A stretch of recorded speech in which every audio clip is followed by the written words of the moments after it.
നമ്മളുടെ 3 നിഗമനങ്ങൾ ശരിയായി വരുന്നു. ഒന്ന്, രാഹുൽ ബാംഗ്ലൂരുവിലുണ്ട് എന്ന റിപ്പോർട്ടറാണ് ആദ്യം റിപ്പോർട്ട് ചെയ്യുന്നത്. നമ്മുടെ പ്രതിനിധി ദീപക് മോഹൻ എനിക്ക് വേണം. അല്പസമയത്തുള്ളിൽ ദീപക് മോഹനെ ഒന്ന് കണക്ട് ചെയ്ത് നിർത്തണം.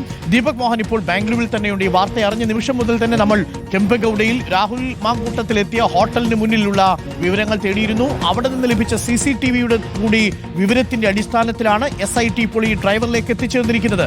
അതായത് ചുവന്ന പോളോ കാറിൽ കേരള അതിർത്തി കടന്ന് 2 കാറുകൾ സഞ്ചരിച്ച് പൊള്ളാച്ചിയും കോയമ്പത്തൂരും പിന്നിട്ട് അവിടെ നിന്ന് കേരള തമിഴ്നാട് അതിർത്തിയിലേക്ക് പോയി, തമിഴ്നാട്ടിൽ നിന്ന് ബാംഗ്ലൂരുവിലേക്ക് പോയി, അവിടെ നിന്ന് കേരളത്തിന്റെ അതിർത്തിയിലേക്ക് ആയിരുന്നു എന്നുള്ളതാണ് മനസ്സിലാക്കുന്നത്. ആ അർത്ഥത്തിലുള്ള ഒരു വലിയ റൂട്ട് മാപ്പാണ് അദ്ദേഹം തയ്യാറാക്കിയിരുന്നത്. അതിന് സഹായിച്ച ഒരു ഡ്രൈവറാണ് ഇപ്പോൾ കസ്റ്റഡിയിലായിരിക്കുന്നത്.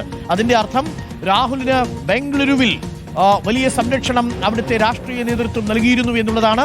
അവിടെ ഒരു മുതിർന്ന കോൺഗ്രസ് MLAയുടെ മകനായ യൂത്ത് കോൺഗ്രസ് നേതാവിന് പുത്തൂരിലടക്കം നിർണായകമായ സ്വാധീനമുള്ള, അവിടെ നിരവധി ഫാം ഹൗസുകളുള്ള, ഒരുപാട് അണ്ടർഗ്രൗണ്ട് സ്പോട്ടുകളുള്ള ആളുടെ സംരക്ഷണയിലാണ് രാഹുൽ മാങ്കൂട്ടത്തിൽ കഴിഞ്ഞത് എന്നുള്ളൊരു വിവരമായിരിക്കും ഇനിയിപ്പോൾ പുറത്തു വരാനുള്ളത്. വളരെ നിർണായകമായ നീക്കമാണ്. അതായത് രാഹുലിനോട് SIT അടുത്തിരിക്കുന്നു എന്നുള്ളതല്ലേ നമ്മൾ മനസ്സിലാക്കേണ്ടത്, സജീഷ്? തീർച്ചയായിട്ടും അനിൽകുമാർ, വളരെ നിർണായകമായ ഒരു വിവരം കൂടി പുറത്തു വന്നിട്ടുണ്ട്. അറസ്റ്റിലായ ഡ്രൈവർ മലയാളിയാണ്. രാഹുൽ മാങ്കൂട്ടത്തിനെ സഹായിച്ച ഡ്രൈവർ മലയാളിയായ ഡ്രൈവറാണ് കസ്റ്റഡിയിലായത്. ബംഗളൂരിൽ നിന്നാണ് കസ്റ്റഡിയിലെടുത്തത്. ഇയാളെ രഹസ്യ കേന്ദ്രത്തിൽ വെച്ച് ചോദ്യം ചെയ്യുന്നതാണ് ഇപ്പോൾ ലഭിക്കുന്ന വിവരങ്ങൾ. ബാംഗ്ലൂരിൽ ഒരു റിയൽ എസ്റ്റേറ്റുകാരന്റെ ഡ്രൈവറായി ജോലി ചെയ്യുകയായിരുന്നു ഇയാൾ. രാഹുലുമായി നേരിട്ട് ബന്ധമുള്ള ആളല്ല എന്നാണ് നമുക്ക് ഇപ്പോൾ ലഭിക്കുന്ന സൂചന. ബാംഗ്ലൂരിൽ 4 സ്ഥലങ്ങളിൽ പരിശോധന നടത്തിയിരുന്നു. ഈ പരിശോധന നടത്തിയിൽ നിന്നാണ് ബാംഗ്ലൂരിൽ നിന്ന് നഗരത്തിന് പുറത്തേക്ക് രാഹുലിനെ എത്തിക്കാനുള്ള വാഹനത്തിന്റെ ഡ്രൈവറായി ഇയാൾ പ്രവർത്തിച്ചതായി SIT സംഘം മനസ്സിലാക്കിയത്. നഗരത്തിൽ നിന്ന് വിട്ടുള്ള ഒരു സ്ഥലത്ത് രാഹുലിനെ എത്തിക്കുകയായിരുന്നു ഇയാളുടെ ദൗത്യം. ഈ ദൗത്യത്തിൽ അയാൾ വിജയിച്ചു എന്ന് തന്നെയാണ്. കാരണം രാഹുലിനെ ഇപ്പോഴും പിടികിട്ടിയിട്ടില്ല. കാരണം നഗരത്തിന് പുറത്തുള്ള സ്ഥലത്ത് വിട്ട് തിരിച്ചു വരികയായിരുന്നു ഈ ഡ്രൈവർ എന്നാണ് നമുക്ക് ലഭിക്കുന്ന സൂചന. ഏതായാലും ഇയാൾ ഇപ്പോൾ അവിടെ നിന്ന് തന്നെ കസ്റ്റഡിയിൽ എടുത്തിട്ടുണ്ട്.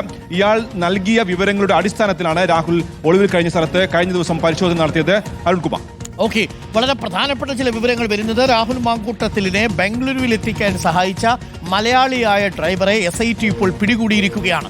ഏറ്റവും നിർണായകമായ വിവരം, ഇയാളെ തമിഴ്നാട്ടിൽ നിന്ന്, രാഹുൽ മാങ്കൂട്ടത്തിലിനെ തമിഴ്നാട്ടിൽ നിന്ന് കർണാടകയിൽ അതിർത്തി വഴി CCTVകളില്ലാത്ത ദേശീയപാതകളല്ലാതെ മറ്റു ഊടുവഴികളിലൂടെ ബാംഗ്ലൂരുവിൽ എത്തിച്ചിരുന്നു എന്നുള്ളതാണ്. അവിടെ നിന്ന് കെമ്പഗൌഡ എയർപോർട്ട് വഴി പുറത്തേക്ക് കടക്കാനായിരുന്നു പരിപാടി. പക്ഷേ അതിനു മുമ്പ് തന്നെ ലുക്കൌട്ട് നോട്ടീസ് പുറപ്പെടുവിച്ചതുകൊണ്ട് പുറത്തേക്ക് കടക്കാനായില്ല എന്നാണ് മനസ്സിലാക്കുന്നത്.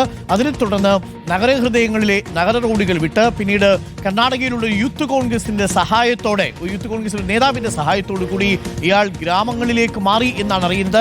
അവിടെ നിന്നും ഇന്ന് സുള്ളിയിലേക്ക് എത്തി എന്നുള്ള വിവരമാണ് SITക്ക് ലഭിച്ചത്. ഇയാൾ മലയാളിയാണ്. അപ്പോൾ തീർച്ചയായിട്ടും രാഹുൽ മാങ്കൂട്ടത്തിനെ അറിയാം. ഇയാൾക്ക് രാഹുൽ മാങ്കൂട്ടത്തിൽ ചെയ്ത കുറ്റകൃത്യത്തെക്കുറിച്ച് നല്ല ബോധ്യമുണ്ട്. അതൊക്കെ ദേശീയ മാധ്യമങ്ങളടക്കം വാർത്തയാക്കിയ സാഹചര്യമുണ്ട്. അപ്പോൾ ഈ ഡ്രൈവർ രാഹുൽ മാങ്കൂട്ടത്തിൽ ഒളിവിൽ പോവുകയാണ് എന്ന് അറിഞ്ഞുകൊണ്ട് സഹായിച്ചിട്ടുണ്ട് എന്നുള്ളത് വ്യക്തമല്ലേ, സജീഷ്? തീർച്ചയായിട്ടും വളരെ നിർണായകമായ വിവരങ്ങൾ SITക്ക് ലഭിച്ചു എന്നതിന്റെ സൂചന തന്നെയാണ് ഈ അറസ്റ്റ്. രാഹുലിനെ വലിയ രാഷ്ട്രീയ സ്വാധീനമുള്ള റിയൽ എസ്റ്റേറ്റുകാരൻ സഹായിച്ചു എന്നാണ്. ഈ രാഷ്ട്രീയ സ്വാധീനമുള്ള റിയൽ എസ്റ്റേറ്റുകാരന്റെ ഡ്രൈവറെയാണ് ഇപ്പോൾ SIT കസ്റ്റഡിയിൽ എടുത്തിരിക്കുന്നത്. അതായത് രാഹുലിന് ഒളിവിൽ പോകാൻ വലിയ തോതിലുള്ള രാഷ്ട്രീയ സ്വാധീനമുള്ള വ്യക്തികളുടെ സഹായം ലഭിച്ചിരിക്കുകയാണ്. ആ സഹായം SIT കണ്ടെത്തി.